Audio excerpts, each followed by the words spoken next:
Jadi kalau yang pameran solo saya yang tahun 2003-2004 itu sebenarnya 2003. iya. Oke. Sebenarnya itu masih di apa namanya? Masih masuk ke mata kuliah eksperimen kreatif sebenarnya. Cuman saya pikir kenapa nggak sekalian saya seriusin aja gitu. Akhirnya sebenarnya itu ada karya-karya yang tanpa identitas lah gitu di kampus yang ditinggalin aja sama yang punyanya. Jadi saya punya ide gimana kalau karya-karya mereka yang sebenarnya berpotensi juga gitu, karena karya mereka tuh ya bisa dibilang selesai lah gitu. Kenapa nggak dipamerin gitu? Tapi karena nggak ada identitasnya, jadi saya beri identitas sama karya-karya itu pakai nama saya semua. Judulnya juga saya yang buat, udah gitu saya bikin pameran untuk karya-karya itu gitu. Jadi saya bikin ada pengantar tulisannya, ada pembukaannya, terus ada katalognya, ada publikasinya, ada diskusinya, semuanya lengkap gitu. Jadinya ya bisa dibilang pameran tunggal itu pameran tunggal eksperimen barengan sama Pak Tisna lah kayak gitu. Susah sih sebenarnya, sangat susah gitu. Apa namanya, galeri-galeri di apa kan, waktu saya bikin pameran tunggal saya itu, jadi saya survei gitu ke galeri-galeri yang ada di Bandung. Saya bikin proposalnya segala macam untuk saya bisa pameran di sana gitu. Ternyata sangat susah gitu karena beberapa ada galeri juga yang minta bayaran gitu kan, sedangkan saya kan sebagai seniman yang masih ya maksudnya saya masih kuliah lah, saya masih mahasiswa kan, kayaknya nggak mungkin lah harus membayar sampai berjuta-juta gitu satu harinya gitu. Sebenarnya yang pertama kali ngajakin saya pameran ada Bu Ira sih sebenarnya, dia bikin pameran perempuan kayak gitu waktu itu. Udah gitu juga ada Pak Ucok gitu, dia yang apa namanya, dia yang punya inisiatif apa namanya untuk pamerin karya-karya seniman, karya-karya mahasiswa gitu yang sebenarnya masih apaan sih gitu. Tapi dia yang apa ya, saya pikir dia yang cukup gencar lah waktu itu gitu, karena iyalah bisa dibilang Pak Ucok waktu itu dia yang paling gencar lah gitu.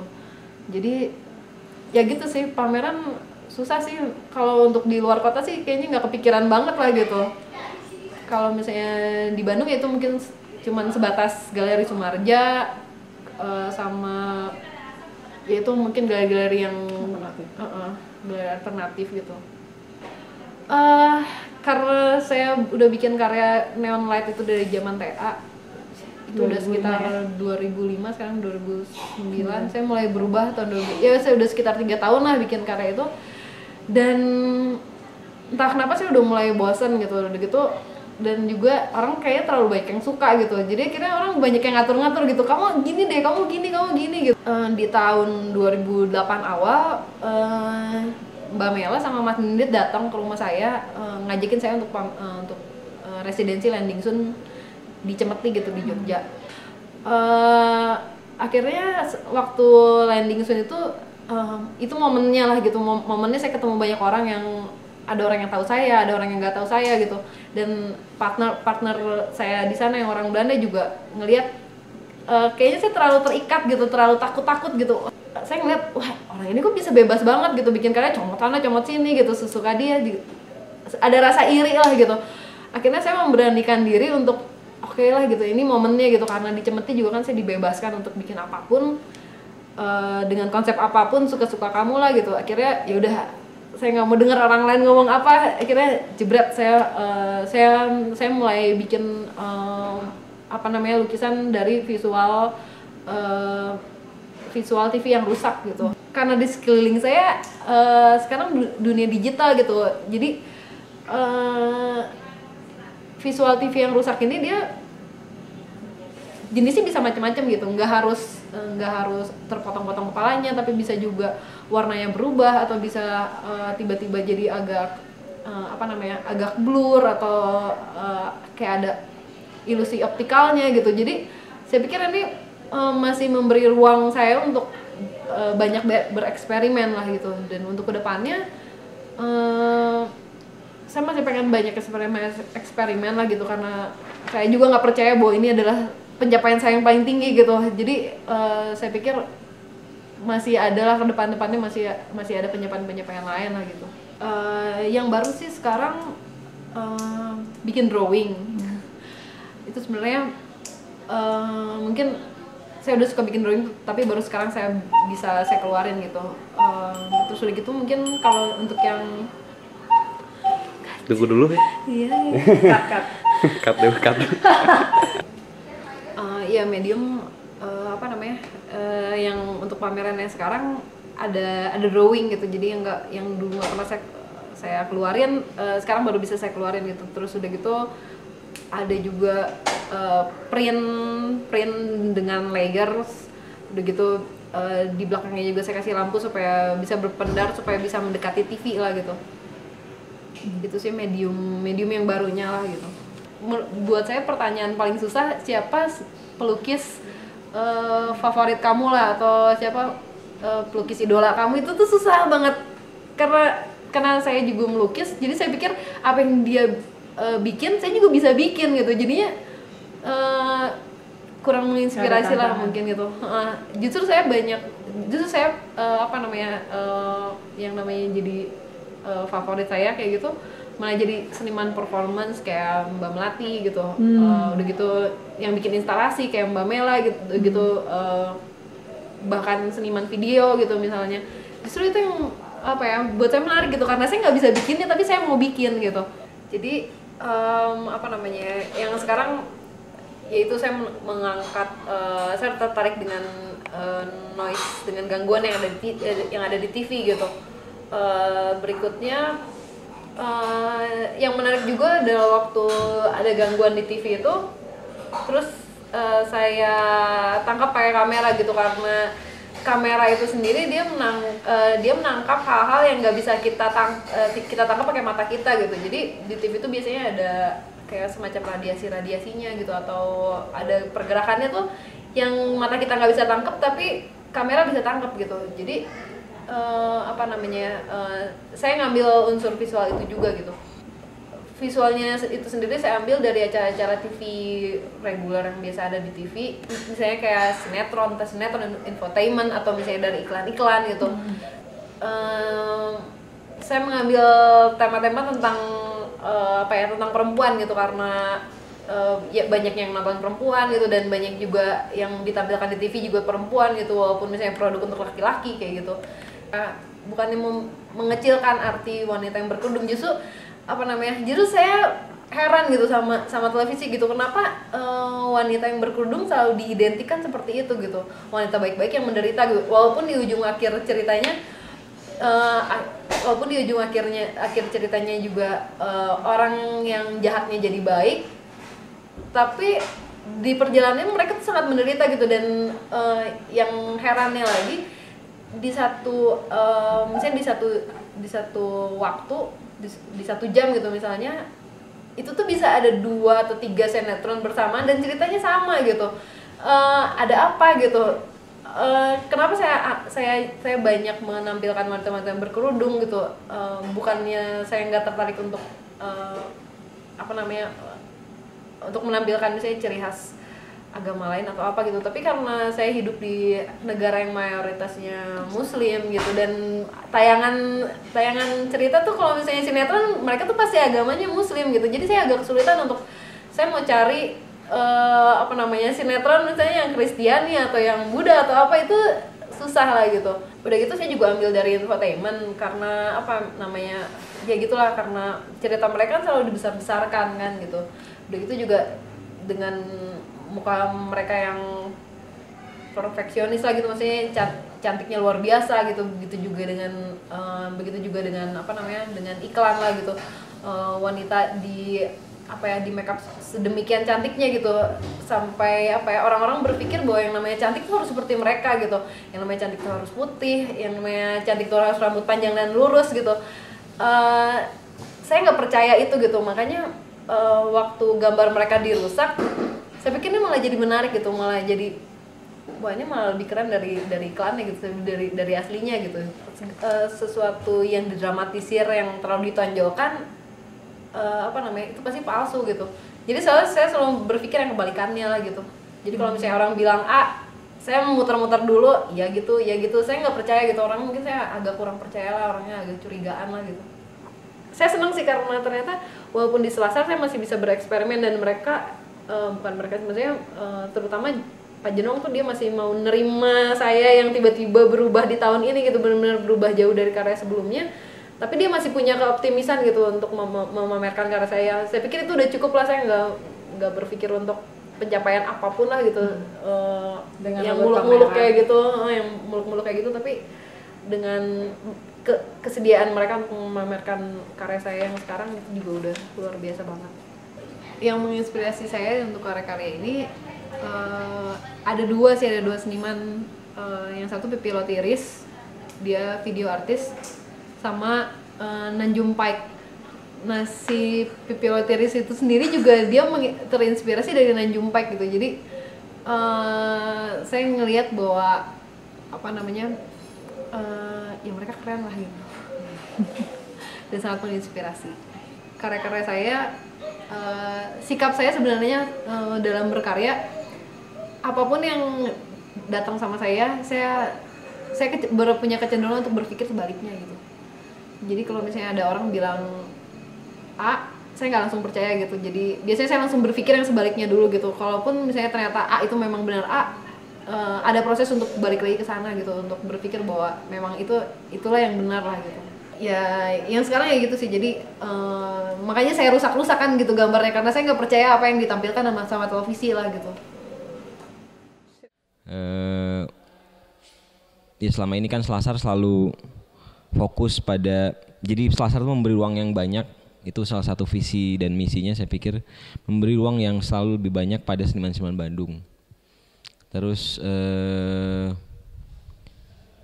sebenarnya kalau kita lihat kemunculan Bex pada awalnya memang tidak bisa dilepaskan dengan perkembangan seni rupa, mungkin terutama seni lukis sendiri di Bandung awal 2000-an, ketika kemudian ada suatu kecenderungan yang cukup dominan di antara para pelukis muda untuk menggambarkan citraan-citraan yang lebih realistik sebenarnya, citraan-citraan yang lebih realistik. Ini berbeda banget. Ini maksud saya fenomena ini sangat unik, spesifik, karena kalau kita lihat sebelum 2000-an atau paling tidak mungkin sejak awal 80-an bahkan, itu kecenderungan realistik di Bandung gitu ya. Itu sangat jarang dan kebanyakan memang yang dominan, misalnya kalau kita lihat lukisan-lukisan atau karya-karya seniman seperti Tisna Sanjaya atau Dianto, adalah kecenderungan yang lebih secara visual ekspresif. Kemudian citra fotografis itu cenderung dianggap banal gitu ya.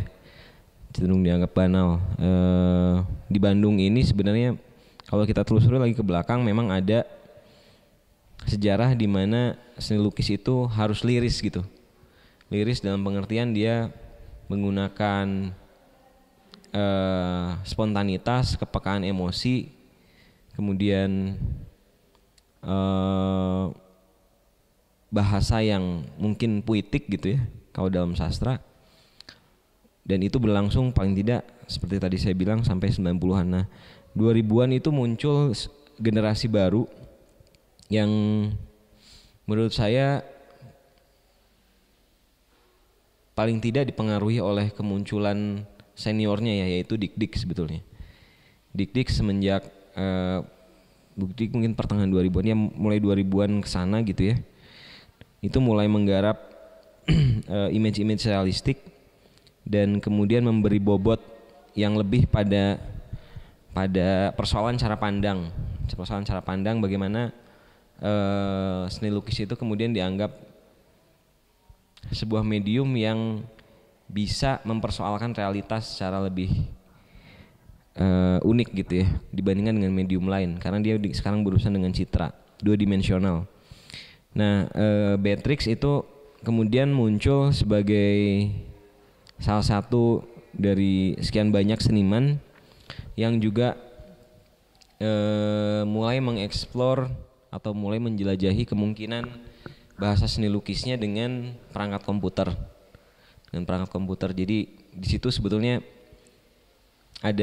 kita bisa menandai perkembangan baru, walaupun ini sebenarnya mungkin sudah cukup lama ya dilakukan oleh seniman-seniman lain, seperti misalnya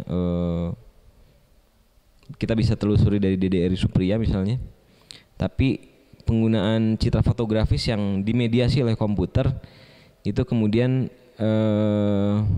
unik karena di satu sisi dia juga menggambarkan bagaimana kebudayaan visual di Indonesia ini sangat dipengaruhi oleh teknologi gitu.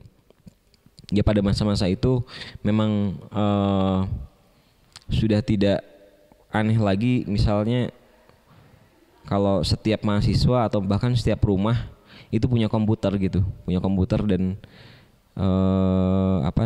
udah bukan barang mewah lagi gitu komputer gitu. Jadi ini sebetulnya juga bagian dari keseharian yang bisa dibilang umum di kalangan masyarakat urban. Nah sebetulnya saya melihat kemunculan seniman-seniman yang menggunakan komputer ini, melukis dengan kemudian menggunakan komputer, paling tidak itu suatu representasi dari kondisi itu gitu, kondisi di mana budaya visual sangat dipengaruhi oleh teknologi. Karya-karya awal Bex kebanyakan dia pakai software ya, dia mengolah citra dengan menggunakan perangkat lunak seperti mungkin Photoshop atau apa gitu ya, untuk kemudian menghasilkan citraan-citraan yang bisa dibilang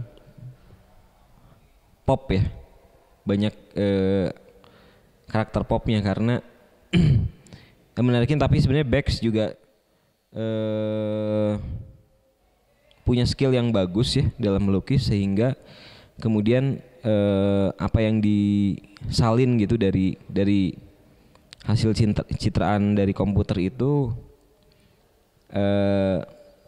memperlihatkan craftsmanship yang justru sangat berbeda dengan karakter komputer yang masinal gitu, yang massal gitu. Jadi bisa dibilang alternatif dari itu. Kemudian yang karya-karya baru ini, nah Bex kemudian pernah juga ikut pameran di Selasar ini, pameran reguler 2 tahunan itu Bandung New Emergence. Dan sebenarnya program Selasar itu selalu dari pameran Bandung New Emergence kemudian kami memilih 1 atau 2 seniman untuk dipamerkan tunggal, dan kami memutuskan untuk memilih Bex karena banyak pertimbangan ya. Salah satunya mungkin karena tentu saja dia sangat karya-karyanya sangat menarik ya, dan eksplorasi yang belakangan muncul itu menunjukkan intensi yang lebih jauh untuk menggali persoalan-persoalan konseptual juga. Misalnya ya kalau kita lihat di pameran ini banyak sekali image-image yang diambil dari televisi, dan kemudian menariknya image itu bukan image yang normal, jadi justru image yang salah gitu, yang orang kebanyakan justru dianggap sebagai gambar yang tidak memberikan informasi apa-apa karena salah gitu, karena kemudian di situ rusak dan maknanya tidak bisa tersampaikan seperti seharusnya. Nah, Bex justru melukis gambar-gambar yang salah itu dan menunjukkan bahwa dalam proses transfer informasi yang namanya noise gitu ya, draw gitu ya, adalah bagian dari informasi itu sendiri sebetulnya gitu. Seolah-olah ada intensi untuk menyampaikan itu karya-karya ini gitu. Kalau dalam ilmu komunikasi yang konvensional mungkin the raw atau noise yang muncul pada sebuah pesan itu dianggap sebagai gangguan gitu, dan itu pesan itu kemudian dianggap misalnya tidak valid, kemudian tidak bisa sampai pada receivernya gitu. Jadi dari sender ke receiver tuh dia nggak nyampe. Tapi justru Bex di sini melihat bahwa persoalan noise atau draw ini dalam proses komunikasi justru harus dilihat sebagai bagian yang inherent, tidak terpisahkan dari proses transfer message gitu ya. Nah,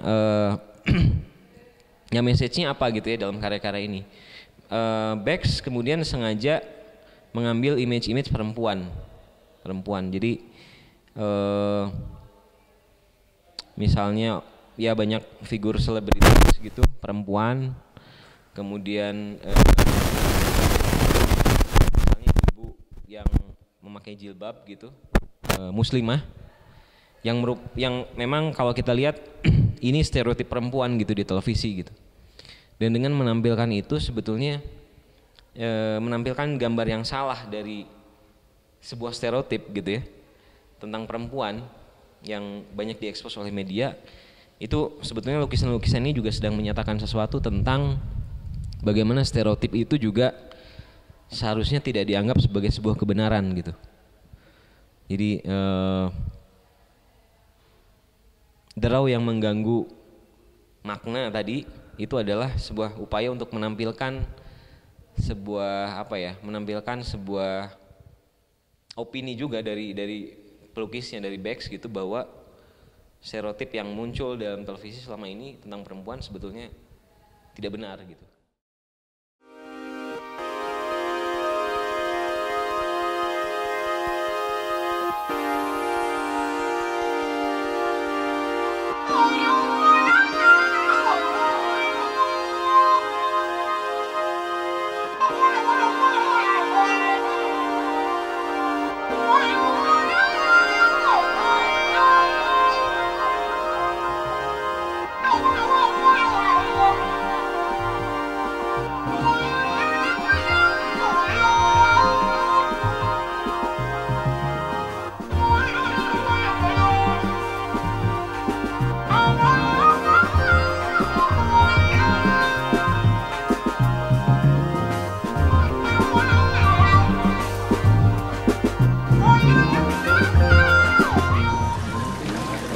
Bapak Senario, Aidin Harjo dan hadirin sekalian yang saya muliakan. Awalnya mungkin dari soal seni lukis ya. Kita tahu bahwa di perkembangan yang terakhir ini gitu ya, di tengah perkembangan media-media yang canggih gitu, kita tahu ada video art, ada computer art, ada new media art dan lain-lain. Menariknya sebetulnya seni lukis ini bisa tetap bertahan gitu ya, bisa bertahan sebagai medium yang dipilih oleh banyak seniman. Tapi di sini tentu kita tidak bicara bagaimana seni lukis itu adalah memang sudah menjadi sebuah bisa dikatakan medium yang mapan karena aspek ekonominya gitu. Dia mengamati berbagai tayangan representasi gambar bergerak yang mungkin ada kaitannya dengan tadi ada video, ada televisi dan lain-lain, dan kemudian menangkap momen-momen khusus, terutama ketika sebuah tayangan itu dianggap rusak atau mengalami noise gitu. Noise ini bisa jadi dari radiasi thermal atau suhu, bisa jadi radiasi dari elektromagnetik. Saya untuk dijadikan tempat studio yang berantakan, juga untuk partner saya juga untuk Yus yang udah sama saya. Bisa sangat terima kasih lah, pokoknya selamat menikmati. Mungkin banyak orang bertanya kenapa saya mau membuka pameran ini, karena gagal hasil buka pameran tidak bisa. Ini pameran kedua yang saya buka, yang pertama tambahan buku yang kedua. Alasannya bukan karena benefit, tapi karena hormat saya kepada Agung, pameran ini juga dengan saya, respect saya kepada Pak Mario. Bukan dengan ini karena sudah sejak lama saya selalu mencari simpan udang. Lagi saya juga menyang. Dan saya berharap dan saya yakin pasal Senario dan juga dengan Agung Jenong, juga dengan Beck dan seniman lain akan bisa bekerjasama dan akan lebih baik, dan niscaya kita bisa akan maju seperti seniman-seniman negara lain, Jepang atau China atau Eropa. Dan Itu pun salah satu alasan kenapa saya mau membuka pameran ini di Pasar Senario, karena saya pikir semua perlu kerjasama, semua perlu saling membantu dan saling membangun. Saya pikir itu, dan saya berterima kasih juga kepada Beck yang telah mempercayakan saya membuka pameran ini, dan saya mengharapkan pameran ini banyak dilihat oleh banyak pihak dan menarik perhatian, dan Beck jadi simpan yang baik dan hari. Saya lupa bilang, dengan ini pameran dibuka. Silakan menikmati. Terima kasih. Para hadirin sekalian, demikian tadi acara.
Sebenarnya kita pameran dengan Bex waktu di Erata Optik kan,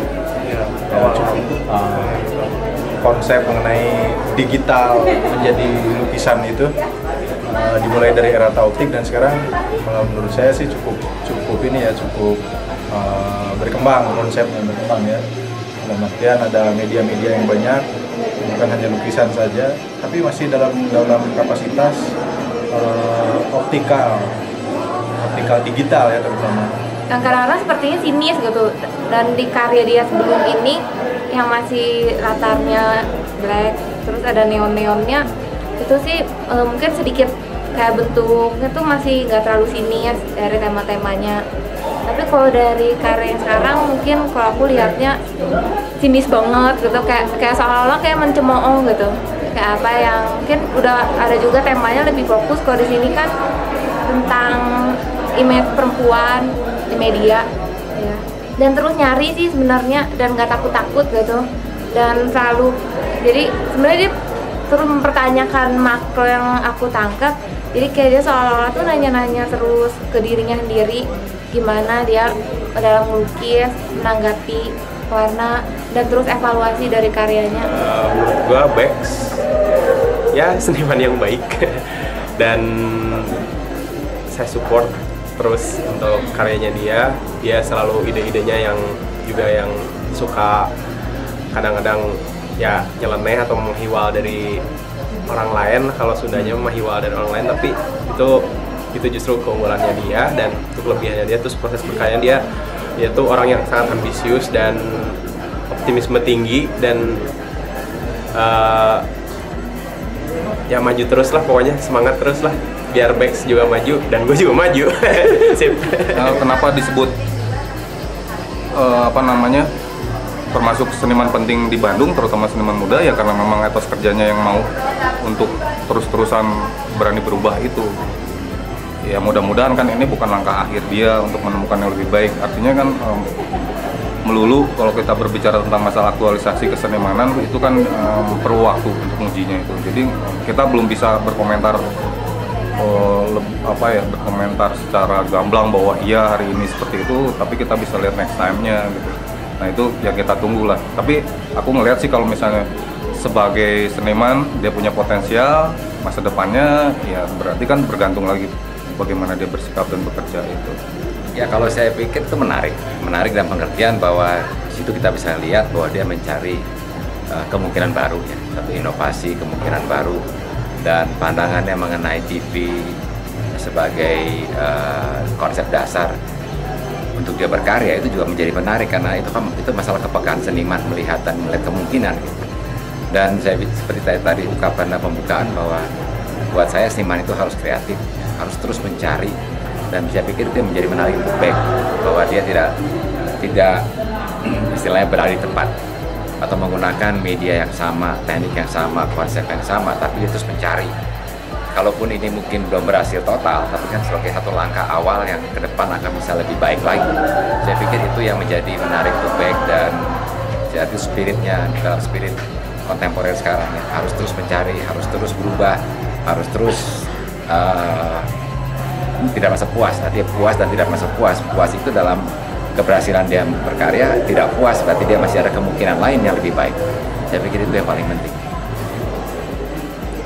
Sore ini pameran tunggal Bex, saya cukup kaget karena di kepala saya Bex itu sudah terpatri ya, lukisan-lukisan dengan warna-warna pelangi seperti pipa begitu. Kemudian sekarang berubah ya. Tapi kalau dilihat dari perkembangan dia di pameran-pameran Bandung New Emergence, dia di balik itu tersimpan sesuatu energi untuk menyampaikan sesuatu. Rupanya setelah banyak pameran yang berakhir di Beijing, barangkali dia sendiri jenuh dengan gayanya sendiri, jenuh. Nah, itu saya kira bisa terjadi ke siapa saja, dan saya juga jenuh dan mencoba yang lain, dengan satu mengeksplor yang lain, pencarian dan itu suatu yang menyegarkan, dan saya pikir justru perjalanan satu kreativitas itu harus ada satu pemicu sehingga tidak diam di tempat. Kalau bakat seninya sebetulnya dari sejak amat kanak-kanak, sebelum sekolah pun kalau nari-nari dengan musik itu ya sesuai lamanya. Kalau gambar orang itu tangan, kaki tidak proporsional, karena kecil sekali. Tapi kalau gambar orang jalan biar proporsional, gambar orang jalan itu hidup. Atau bakatnya pasti bukan dari bapaknya, bakatnya dari ibunya. Akhirnya ya sekarang dia bisa pemeran tunggal, ya saya bersyukur. Jadi diberi jalan oleh Tuhan untuk bisa lebih banyak dikenal dan berharga. Saya pikir dia akan pilih seni grafis karena kan iklan apa sekarang lagi maju. Saya pernah bilang kalau ya kamu pilih seni grafis nanti kerja di apa namanya ya kerja di orang, tapi harus kamu bisa buka sendiri. Ternyata milihnya seni murni gitu. Itu pasti Tuhan yang kasih izin.